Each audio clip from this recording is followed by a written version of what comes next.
I'm Ahmed with ImagEEGine. MindReader is a system we developed that uses live EEG recordings as well as a deep learning neural network in order to predict what a user might be thinking about. The first part of MindReader we developed was the GUI. The GUI is a tool we use to obtain our in-house training data samples. The program presents a label along with an associated image to the user while their brain activity is recorded using EEG.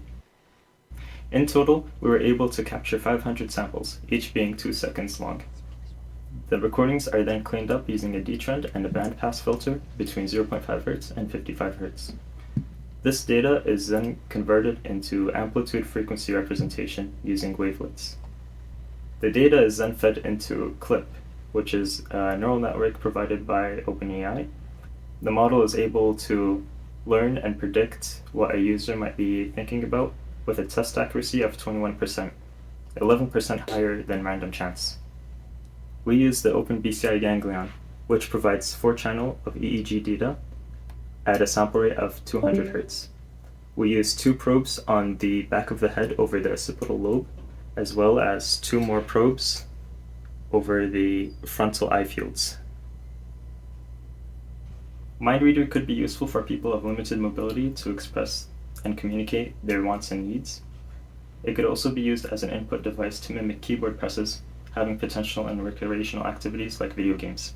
In the future, we expect that it's possible to improve accuracy by using more channels and by obtaining more training data samples.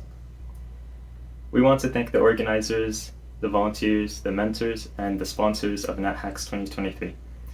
Our project is a hackathon project, and you can find more information about it in the description. Thanks for watching. Hello. So we'll begin our presentation. I'm Tony, this is Ahmed, that's Nikhil, that's Arman, and this is Steven. So yeah, as you saw in the video, our general project is converting an EEG signal into an image. During the hackathon, we were able to create a prototype where it converts an EEG signal into a word.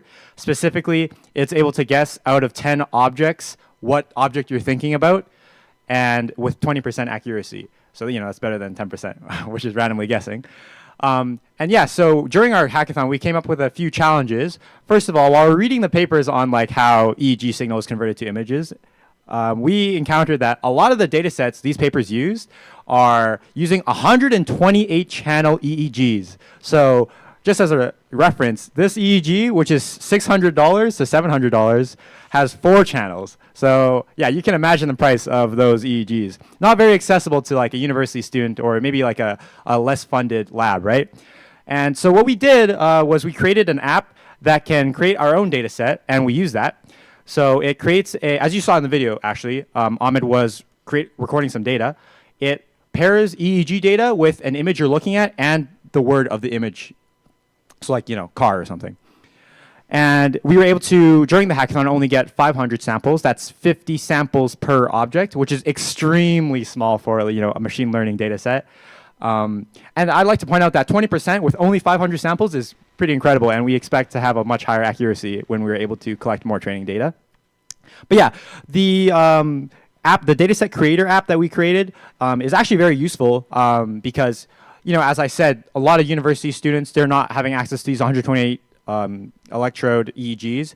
So now, any university student can open our app and create their own data set with whatever, affordable BCI they have, like this ganglion, and then, create their own machine learning data set. For example, we were able to train 500 samples or get 500 samples in less than 45 minutes, right? So that was really good. And yeah, we expect to be able to get thousands to millions with this. Maybe not millions. Anyways. So yeah, that's how that dataset creator, fills a need in the market of the research space. I forgot to mention, but our project is in the research stream. And also, our model also fills a market because we're using the BCI ganglion, which is an affordable model. And most of the models for brain to image are with these 128 channels, which is extremely expensive. But now, once we polish this up, some random university students are able to download this model and just put on this BCI headset and get whatever image they want, or in this case, object, with it. So yeah, I think we should move on to the live demo. Presented by Ahmed. Hello. Is this mic working? Hello? Okay. So this is the code that's running right now. Right now, my computer is connected to Steven's PC in his home. He has a 4090, and it's churning away and computing the EEG signals. So my EEG recordings are being converted into wavelets and into like frequency, spectrogram, and then it gets computed by his side. So this demo basically tells you what I'm thinking about or looking at. So we'll try it now. Like we said, it's 20%, so you'll only get it like right 1 out of 5 times. So okay. Let's try this.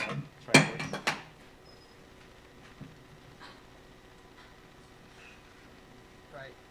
So something about our model is that it considers like associations between ideas. So as you can see, like airplane and car are usually associated together because they're close to each other in, I guess, like idea space.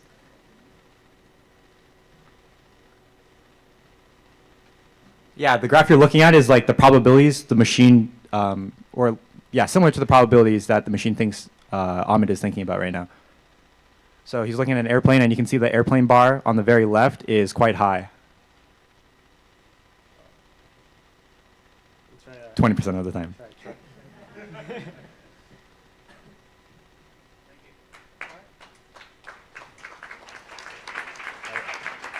Any questions?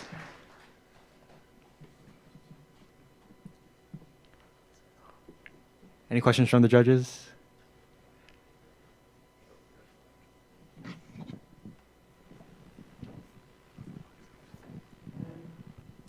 Hi, thanks for the presentation. Just a quick, simple question for a few more details. How do you plan on improving the accuracy? Yeah, so hello. Okay, so we're thinking more like electrical probes would definitely help. Maybe also higher sampling rate, and also definitely more training data.